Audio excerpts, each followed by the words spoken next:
after a year and a half of debating all across the country and examining the electoral system that the Democratic Party has created, I would say on behalf of Senator Turner, myself, members of the Unity Reform Commission, we're proud to explain what we learned and what we came up with and all the recommendations. It was not easy work, but it's important that we're here today right before the New York State Democratic Party convention, because throughout the work of the Unity Reform Commission, one state kept getting identified as a problem maker. So what is the Unity Reform Commission? Senator Turner is going to talk more about this and the work on behalf of our revolution, but from the perspective of a New Yorker that was on the commission was made up of 21 members. The majority were members from Secretary Clinton's, her appointees, and we had 7, Sanders, 8, including the deputy chairman, Larry Cohen, and Chairman Perez had 3, exactly. And we toured the country, deliberating 3 different areas of reform, but I specifically want to touch on what happened in New York with the primary reform, but we also touched on caucus reform, party reform, and superdelegates, support rates, I should say. So before we get to New York, I am very proud to introduce our esteemed panel. We have President of our revolution, Senator Nina Turner. Woo! Very grateful that you have come. I don't know if you guys know how hard Senator Turner works, but she is in like 7 cities a week, talking different groups like ours in this room, the Our Revolution affiliates, NYPAN, exciting activists, talking about reform, doing the hard work, and supporting our candidates. So we're very grateful to have you. And then we have our dear brother, who's examining the legal notes as he sits there, the lawyer, George Albro, who is one of the co-chairs and founders of NYPAN. We know very, very well. I'm going to start with Senator Turner and ask you to explain to us what is the significance of the Unity Reform Commission and what is our revolution doing to promote the work that the URC, that's what we call it, the URC, has done? Well, thank you, Nomi, and it is a pleasure to be here with you all, especially NYPAN. I just thank you. I know you were born from the revolution, like our revolution, and we're in this together. And as all of you know, and it's definitely worth repeating, that the Unity Reform Commission was born from an agreement between the Sanders and Clinton campaigns. And each of them, as Nomi laid out, had the opportunity to appoint folks. There were 21 of us, and total, and 8, the Bernie 8, as we were affectionately called. And really what the Unity Reform Commission is, it really is a recognition that something was wrong in 2016. I mean, that's what the agreement was. And a lot of what we, the Bernie 8, and we were able to build consensus. And as all of us know, if you've ever been in a group and you're trying to build consensus, that means that you get some of what you want and the other person or persons get a little what they want. It doesn't mean that you got 100%. So we did build consensus.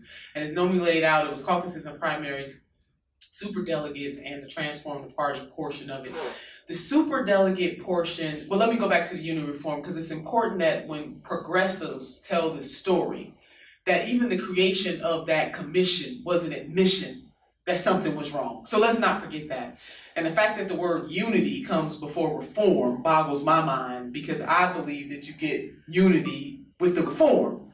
And I think that's the way we as progressives should tell this story, and that is important, because people were aggrieved in 2016, and it was not a figment of the progressives' imagination what went on. But the Unity Reform Commission came together, and we met almost a year, and we did travel all over this country, listening to what people had to say, and also internally, the 21 of us trying to come to some consensus.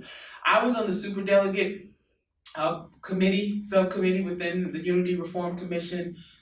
For us, the fix, or let me say the solution, because saying the word fix might not be the right word, but the solution was already baked in.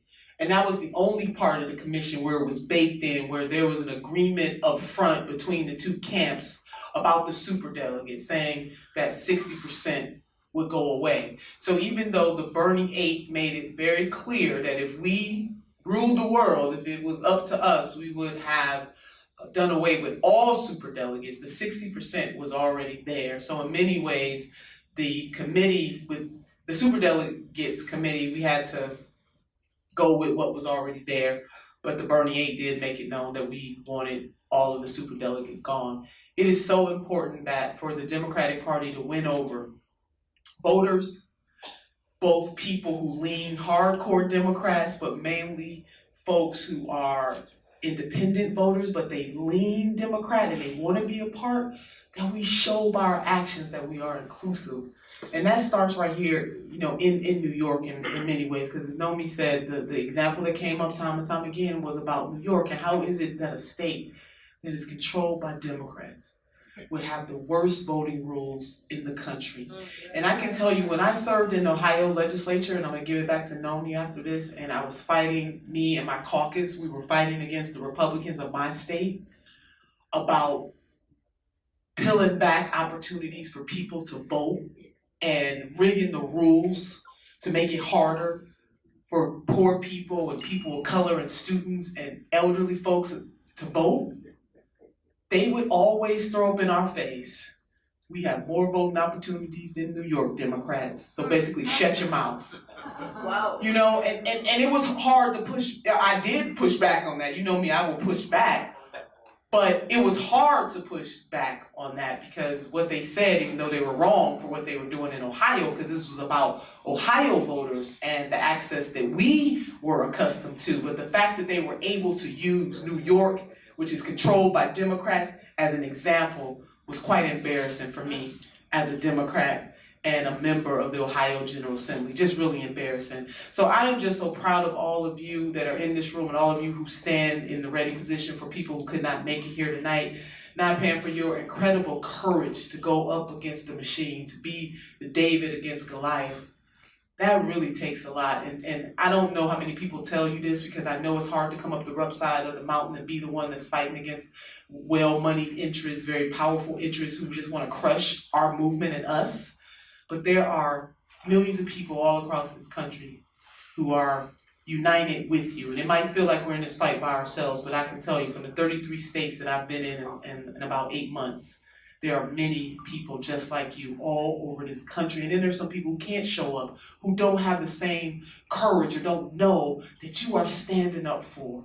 And so I just want to salute you for all that you do, and I want you to know, and other groups like you, that you really are the wind beneath our movement's wings, and you are the wind beneath my wings, and you give me the courage and the fight that I have. You fill my tank so that when I go to the next state or talk to the next set of candidates, I can use my voice to continue to lift, which I will always do.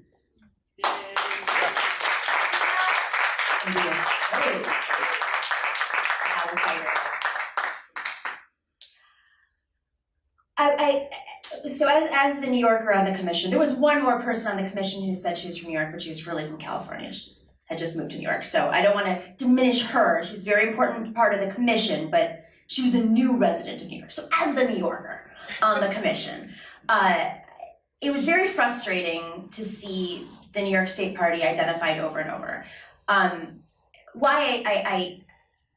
One of the things that I like to reiterate is that this is not a just progressive issue. This was a commission that was overwhelmingly establishment, or whatever you want to call it, made up of Secretary Clinton's appointees and Tom Perez's appointees. And we all agreed that the problems plaguing this party are well overdue for a fix.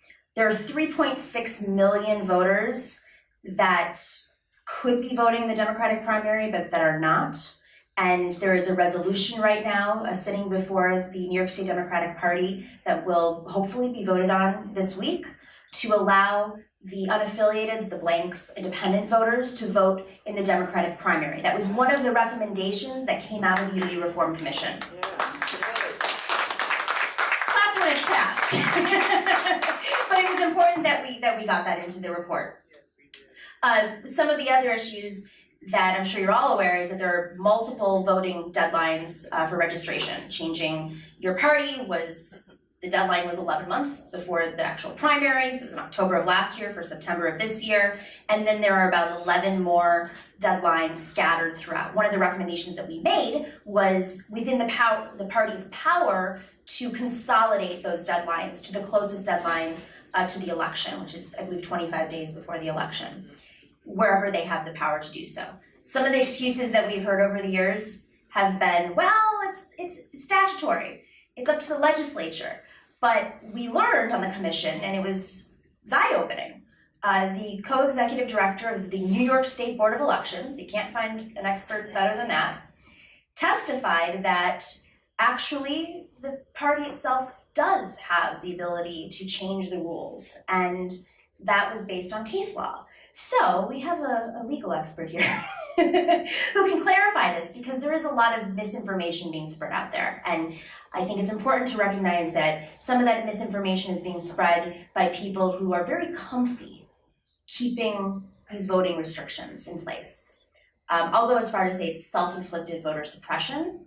And in a state like New York, that is supposed to be 2-to-1 Democratic and could be 4-to-1 Democratic if we allowed more people to vote, we should be fighting Trump and the Republican voter suppression.